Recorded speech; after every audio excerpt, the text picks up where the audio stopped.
እና ምን አደረኳቸው? እስካሁን ባሉ ያሉን ምርቶችን ሰጥተናቸዋል። እነሱም ደግሞ በደንብ ወደውታል። እሺ ታዲያ ምንድነው የሚያስፈልግሽ? የማምረት አቅማችንን በደንብ አድርገን መጨመር አለብን። በጣም ጥሩ ነው። አስፈላጊ የምትዩን ነገር ሁሉ አድርጊ። እሺ በቃ አለቃ፣ አሁን ልሂድ። እንደሱማ አይሆንም። እዚህ ድረስ መጥተሽ በባዶ አፍሽ ልትመለሽ? እንደዚህማ አይሆንም ልጅ ቤት። ኧረ ችግር የለውም። አልበላሽ ከሆነ እቺ ነገር ስለምከብድሽ የሚበላ ነገር ይዘሽ ካልክሽ ይሆን አለቃ። ይኸውልሽ ቤቲ፣ እስካሁን ባለው ነገር ያንቺ ይቅርታ ገደል ይግባ። አሁን ለምን መጣሽ? ይኸውልህ በድሉ፣ የባዩሽ ገዳዮች እነማን እንደሆኑ ማወቅ እፈልጋለሁ። ታዲያ እኔ ምን አውቃለሁ ነው የምጠይቂኝ? ምን እንደምታውቅ አላውቅም፣ ግን እባክህ የምታውቀው ነገር ካለ አግዘኝ። ምንድነው ማግዝሽ? እኔ እንቅልፍ መተኛት አልቻልኩም። የባዩሽን ገዳዮች ለፍርድ ማቅረብ አለብን። ስታስቢው ማን እንደገደላት ማቅ ቢሆን እጅን አጣጥፌ መንገድ ላይ ቀመጥ ነበር? ቆይ አንተ እዚህ የተቀመጥከው ምን እያረክ ነበር? ቤቴ ባዶ ሆነ። ኦና ታውቂያለሽ? ለካ ባዩሽ ድምቀት የነበረች። ይህን ያህል በድሉ? አዎ፣ ባደረኩት ነገር ይቅርታ ሳልጠይቃት መሞቷ እስካሁን ድረስ የእግር እሳት ይሆንብኛል። ያለፈው እኮ አልፏል፣ ግን እባክህ በሆነ መንገድ የምታውቀው ነገር ካለ ንገረኝ። እስኪ ተይኝ እናቴ። እኔ የምለው እንዴት ዋልሽ የኔ ልጅ? እግዚአብሔር ይመስገን። እንዴት ዋልክ አባዬ? አለሁልሽ። ምን ነው በጊዜ መጣ? ምን ባክሽ፣ የእናትሽ ነገር አሳሰበኝና መጣ። እንዴ እማዬ ደግሞ ምን ሆነች? ሀንዬ፣ እናትሽ እኮ ደህና አይደለች። እንዴት? ወደ ቤት ከተመለሰች በኋላ እኮ ፈጽሞ የሰላም እንቅልፍ ተኝታ አታውቅም። ምን ሆና ነው? ትንሽ ሸለብ ሲያደርጋት እኮ ባዩሽ አይኔ ላይ ትመጣብኛለች ነው የምትለው። አባዬ እየቀለድክ ነው? የኔ ልጅ፣ ምንስ ብቀልድ አሁን በሚሉ ቀልዳለሁ? እኔ ምን አውቃለሁ? አንድ ቤት እየኖረ ምንም አለማወቅ የገርሞኝ እኮ ነው። እንዲሁ ሌሊቱ ሙሉ ቁጭ ብላ ነው የምታድረው። ይኸው እኔንም አስጨነቀችኝ። ቀን የምታስበው ነገር እኮ ነው ዝም ብሎ ሌሊት የሚታያት። እኔም እንደሱ ነው ያሰብኩት። እና ምን ብናደርግ ይሻላል? እኔ ምን አውቃለሁ። አሁን ግን የት ነው ያለችው? የሆነ ቦታ ደርሼ ልምጣ ብላ ወጣች። እኔ የምልሽ አንዬ፣ ለምን ሜሉን ጸበል አንወስዳትም? ይህን ያህል አባዬ? አይ ይህን ያህል ታማለች ማለት ሲሆን ትንሽ እንኳን እንድትረጋጋ ያግዛታል ብዬ ነው። እሷስ እሺ ትለናለች ብላ ነው? እሱን አላውቅም፣ ግን አንቺን በጣም ስለምትወድሽ እሺ ትልሻለች ብዬ አስባለሁ።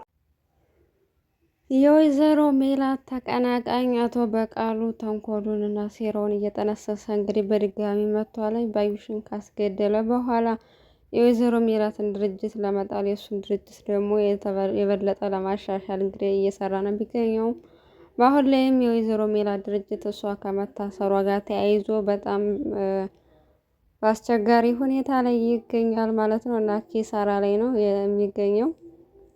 የአቶ በቃሉ ድርጅት ግን የበለጠ ከትርፍ ላይ ትርፍ ከስኬት ላይ ስኬትን እያቀናጀ ነው። ይህም በሰራው ተንኮል ምክንያት ነው። እሷ እስር ቤት መግባቷ ስለጠቀመው ማለት ነው እና የቀጠራትን ጠይቆ ሪፖርት እያቀረበችለት ነበር እና ድርጅታቸው ከገንዘብም በላይ ብዙ ደንበኛ እያተረፈ እንደሆነ ነገረችው። በዛ ላይም እንግዲህ በባለፈው ከወይዘሮ ባዩሽ ጋር ተገናኝቶ ወይዘሮ ሜላት ድርጅት ውስጥ የነበሩ ሰዎችን እንግዲህ መልምሎ ለራሱ አርጓቸዋል ማለት ነው። በዛም የሱ ተንኮል ለመጠንሰስ እንዲመቸው እና ጸሐፊዋንም የወይዘሮ ሜላት ድርጅት ምን ላይ እንዳለ በትክክል አጥርተሽ ነው ብሎ ልኳታል ማለት ነው። ወይዘሮ ሜላት ደግሞ ከእስር ቤት ከወጣች በኋላ ስለ ባዩሽ እያሰበች በጣም በመረበሽ ላይ ናት ማለት ነው። ሌሊትም ሁሉ በቅዠት እያሰበቻት ነው። በህልሟም በእውኗም እየመጣችባት ነው። ምክንያቱም እሷ በጣም ጥሩ ሰው ናት። የዚህ ነገር ውስጥ የገባችው ወዳ አይደለም። ስለዚህ እኔ አልተረዳዋትም፣ እኔ ደግሞ ያኔ በችግሯ ጊዜ ከጎኗ አልነበርኩም እያለች ራሷን እየወቀሰች ነው ያለችው። ግን ያው ሜላት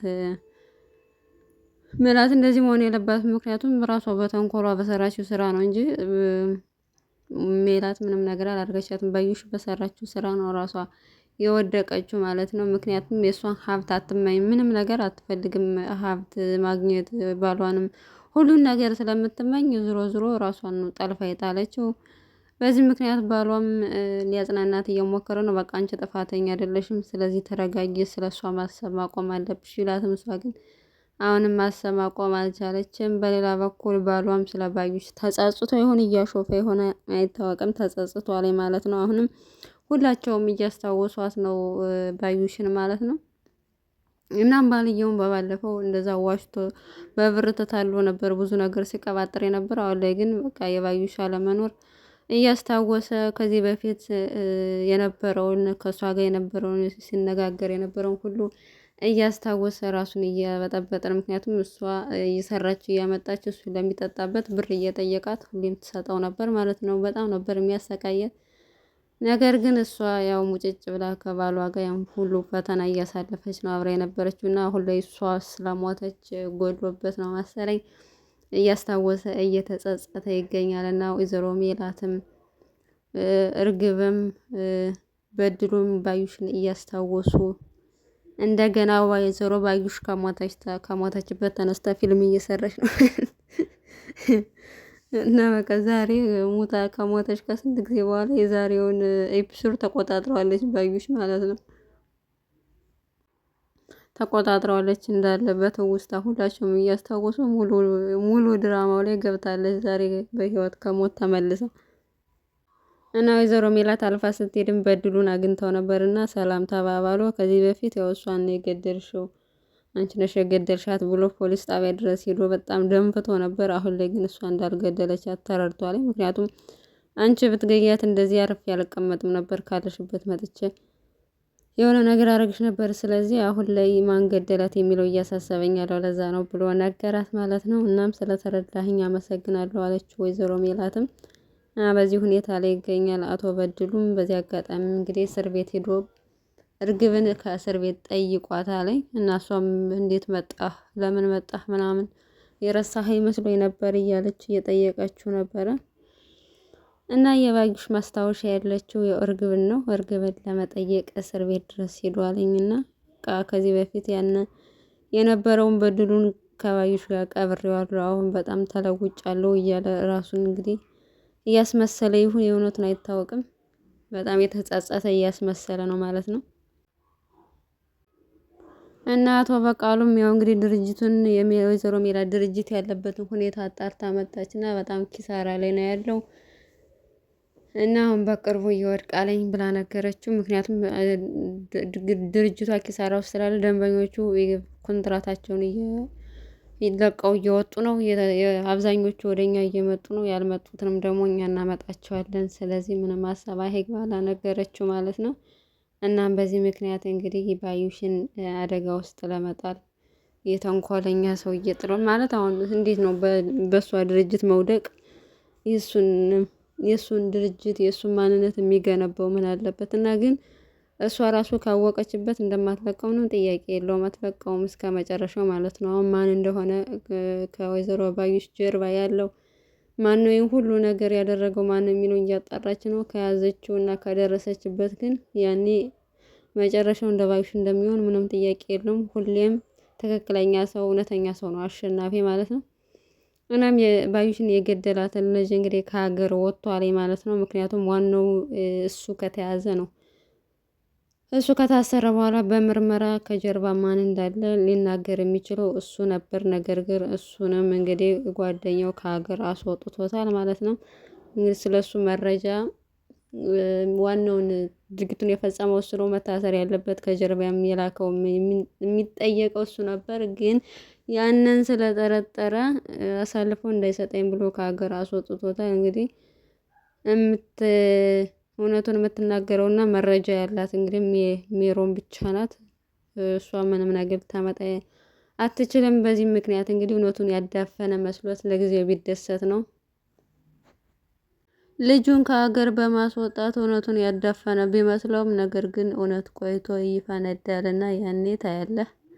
እና እርግብም አክስቷን ያኔ ለገንዘብ ብላ እንደዛ ባልክዳት ቢያንስ ወርቁን እንኳን ባካፍላት ምን ነበረበት እያለች እየተጸጸተች በጣም እያለቀሰች ነው ማለት ነው። እሷን እያስታወሰች እና ከዚህ በፊት ያው እንደ ልጅሽ ይሆንልሻለሁ ያደረግሽኝ ያልሽኝን ሁሉ ነገር አደርጋለሁ ምናምን ብላ ቃል የገባችላትን ፓርቲ እያስታወሰች እያለቀሰች ነው ስቅስቅ ብላ። አሁን ላይ እርግብም ታሳዝናለች ነው ለመናገር። አክስቷ ነበረች ከጎና ያለቻት። አሁን ላይ ግን ወይዘሮ ሜላትም ከእስር ቤት ወጣች። በቃ በጣም አስቸጋሪ ሁኔታ ላይ ነው ያለችው እና ታሳዝናለች። በዚህ ምክንያት ያው እዚህ ጦስ ውስጥ የከተተቻት ወይዘሮ ባዩሽ ስትሆንም ግን እሷን እያስታወሰች አሁን ላይ ናፍቃት እያለቀሰች ነው። ሀኒቾም እስር ቤት እሷን ለመጠየቅ ምግብ ይዛ ሄዳ ነበርና ስትሄድ በጣም ነው የተገረመችው። እንዴት መጣሽ? እስካሁን መጪው እኮ በእናትሽ ምክንያት ነው። አሁን እናትሽ ከእስር ቤት ከወጣሽ በኋላ እኔ ልጠይቅ እንዴት መጣሽ ምናምን ብላ በጣም አመሰገነቻት። እኔ ለመጠየቅ ስለመጣሽ። ሀኒቾ ደግሞ ያው እናቷን ስላስፈታችላት ለማመስገን ነው የመጣችው። እሷ ያስፈታት እኔ ሳልሆን ስራዋ ነው፣ ንጽህናዋ ነው፣ ንጹህ መሆኗ ነው ከእስር ያስፈታ ምትላትም። ነገር ግን አንቺ ነሽ ዋና ምክንያቱ። እውነቱን አንቺ ባትናገሪና ቪዲዮን ባትሰጭ ከእስር ቤት አትወጣም ነበር። ስለዚህ አመሰግንሻለሁ። በተቻለኝ መጠን ከእስር ቤት አንቺን ለማውጣት እሞክራለሁ እያለቻት ነው። እናም በቅርቡ ከእስር ቤት እንደምትወጣ ተስፋ እናደርጋለን። ወይዘሮ ሜላትም እንግዲህ ጉዞዋን ጀምራለች። ምንም ቢሆን የወይዘሮ ባዩሽን ገዳዮች ለማግኘት ከጀርባ ሁሉንም ነገር እያጣራች ነው። የደረሰችበትን ጊዜ ያኔ አቶ በቃሉ እንደ ባዩሽ የባዩሽ ዕጣ ይደርሰዋል ማለት ነው። በተንኮል ቤት የሚሰራ መስሎታል ማለት ነው። እና አቶ መስፍንም በጣም ጨንቆታለኝ እና ለሀኒቾ እናትሽ ደህና አይደለችም፣ ቢያንስ ጸበል እንውሰዳት እንደ እያለ እያሰበ ነበር። ምክንያቱም ሌሊቱም ሁሉ ስትቃይሽ ነው የምታድር፣ እየተኙ አይደለም፣ እየተጨናነቀች ነው። ግን እንደዚህ መሆን የለባትም። የጓደኛዋን እውነታ ማውጣት አለባት። ግን ደግሞ ራሷን በመሳት እንደዚህ ለራሷን ተጠያቂ በማድረግ አይደለም፣ ምንም ተጠያቂ አይደለችም። ያችኛዋ እንደውም ባሏ ልትቀማት እንደሆነ ስላልሰማች ነው እንጂ ብትሰማ ኑሮ ሁሉ ነገር እርግፍ አድርጋ ትተወው ነበር ወይዘሮ ሜላት። እናም እስኪ በቀጣይ አብረን የምናይ ይሆናል። አቶ በቃሉ እውነቱ ሲደረስበት እና ሜላትን ውድቀት ለማየት ነው እንግዲህ አሁን እየፈጠነ ያለው። ግን እሱ የሰው ውድቀት ሲመኝ የራሱ ውድቀት ይደርስበትና ያን የተዋርዶ እናየዋለን። ውድ ተመልካቾቻችን ቻናላችን ሰብስክራይብ፣ ሼር፣ ላይክ እያደረጋችሁ አብራችሁን ቆዩ። ስለምትከታተሉን እጅግ በጣም እናመሰግናለን። ምክንያቱም ያው እንኳን አይደለም እኛ የምንተረጉመው ይቅርና ዋናው ራሱ ድራማው ራሱ አሁን ላይ በጣም የሆነ ተደጋጋሚ አሰልች እየሆነ ነው። ነገር ግን እንደዛም አሰልች ተደጋጋሚ ነገር ቢሆንም ስለምትከታተሉን እጅግ በጣም እናመሰግናለን። በያላችሁበት የዓለም ዳርቻ ሰላማችሁ ብዝት ይበልልን። ቻው፣ ሰናይ ጊዜ ተመኘንላችሁ።